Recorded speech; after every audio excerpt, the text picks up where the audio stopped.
found her almost lifeless by the gutter. She was accused of being a witch by the grandmother, and to deliver the witchcraft from her body, the grandmother and co used sticks, stones, and all kind of things to beat her up. If you look at her body, you still see marks on her body. That affected her vocal cords, so she became speech impaired. While she can hear, she can't speak. If you had seen her when she came here, you can't relate. And when they are beating the child, not just in her, we've rescued a lot of children who've been accused of witchcraft. Yeah, you this witch, carry a witch, kill me. In fact, the grandmother invited a neighbor, so to speak, to come and conduct the deliverance in court. And the beating was the deliverance. And the beating was the deliverance. If not just that they were beaten, the young man put the knife into the fire. So when it was hot, red hot, pulled it out and then used it on the backs to deliver them. And we've rescued quite a lot of them. Cross River, Akwa Ibom, particularly, yeah. So you find people who call themselves as prophets, brand these children, calling them witches, tell their parents this child is a witch, this one is a witch, and all of that. And then to conduct the deliverance, they go the extra mile to inflict physical injuries on these children.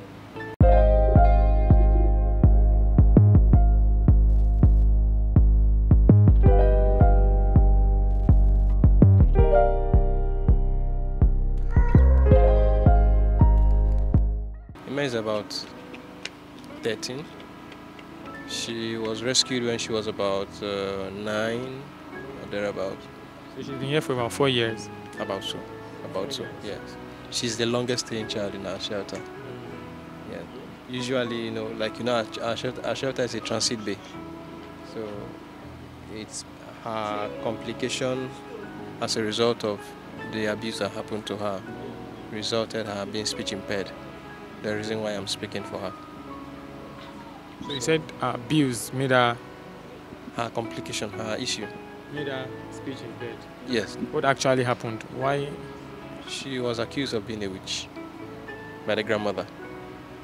And to deliver the witchcraft from her body, the grandmother and co used sticks, stones, and all kind of things to beat her up. If you look at her body, you still see marks on her body. That affected her vocal cords, so she became speech impaired. While she can hear, she can't speak. These are the things that we talk about when how do you accuse a child of 9 or less of witchcraft? And then to deliver that child, you're using all kind of things from sticks to machete, or only God knows what. That's what happened in her case. But thankfully, our attention was called. We found her almost lifeless by the gutter. We took her to the hospital, called in the police. The case is still with the police. Called in the police, and then rehabilitation started. So far, she's doing well. What you're seeing now is different from the person that came here. If you had seen her when she came here, you can't relate. You can't relate with the picture you're seeing now. Were you able to retrace her to the grandmother or to know this was what happened? Who informed you of some of this? Neighbors saw, and that's a problem in the Nigerian system. People see a lot of things. Few are willing to speak out. Others, concern me. They move on with their lives. So in her instance, a few people were willing to speak out. They have been witnessing this physical abuse on her several times. It didn't happen just once. So at a point, some couldn't bear it. So they spoke out when we came to the compound, when our attention was called. And then, of course, in her statement to the police, she also stated that she was told that the child is a witch. And they recommended that the child be beaten up so that the witchcraft can leave the child's body. The grandmother confirmed, and that was why she was beating the girl. Yes. Of course, because they think that these children are witches, whatever goes wrong in the family is attributed to this witchcraft of this child. So if the person becomes sick, or somebody suddenly dies, or the TV falls from the wall, or something happens in the house, yes, happens, or whether it's just an accident or not, automatically it is because of this witchcraft that in this child's body that this particular thing happened. So because of that, the default reaction will be to attack the child in whatever form or manner that they fancy at that moment. So that's what happened in her case. And when they are beating the child, not just in her, we've rescued a lot of children who've been accused of witchcraft. Yeah, you this witch, carry a witch, kill me, that kind of thing. So it's been that way. So is this like a phenomenon in Calabar and this part of the country where people accuse their children, or people accuse children of witchcraft and they have to meet or punish them or do this kind of stuff to them? Is this like a phenomenon around here? Because it looks like it's a recurring situation here. There are a lot of cases of that nature around here, Cross River, Akwa Ibom, particular here. So you find people who call themselves as prophets, brand these children, calling them witches, tell their parents this child is a witch, this one is a witch, and all of that. And then to conduct the deliverance, they go the extra mile to inflict physical injuries on these children.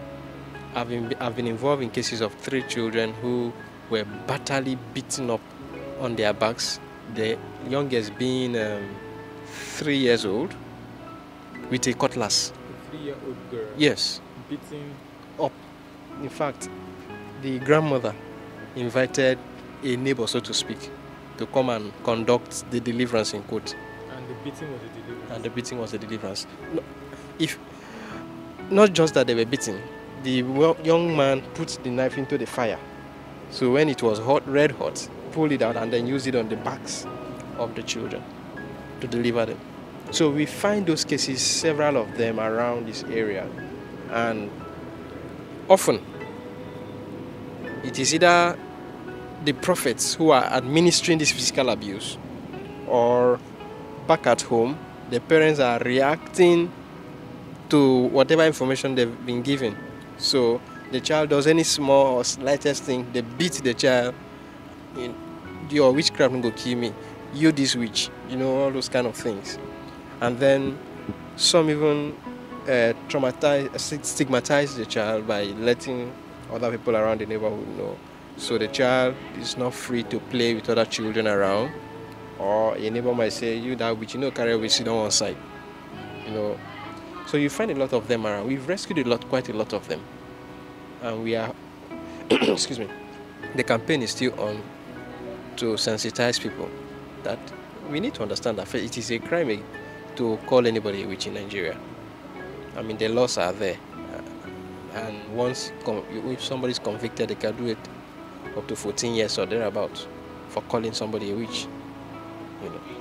And so ignorance of the law is not an excuse. While it is there, it is our job to sensitize the public, which we are still doing. But we find that in the hinterlands, where there is no mass media, no TV, no radio to hear, unless we go there by foot. We've been to some of those communities to carry out sensitization. We may not be able to go everywhere at the same time. Hopefully we should be able to go to other places too, to continue the sensitization and hope that it will end.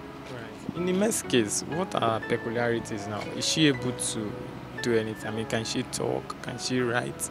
Can she assimilate things? She can hear. She's hearing us as we speak. She's hearing us, but she can't speak. She cannot speak? No, she can't speak. She can. She can. She just started school and she was very excited when she started school. The first day at school, we got a report that she was so excited that she's attending a special education school because of her speech impairment, where they are taught sign language and other forms of communication outside speaking. This impairedness, is it permanent now? Well, we can't tell. We will need a medical doctor to tell us, but I want to believe that, you know, Chances are slim. the chances are actually slim. I mean, someone had, I think a medical doctor had reviewed her, and the diagnosis didn't show that. It shows that unless a miracle happens, she may not be able to speak again. So they beat her to the extent that everything, vocal cavity and everything was damaged. Was damaged. Everywhere, and they were not. That is what happens to these children who are accused of being witches. They don't care whether the child dies. In fact, the aim is to kill the child. That's my view, because how do you expect that a child will survive beatings from a rod, from machete, from stones, sticks, or whatever object that is close to you?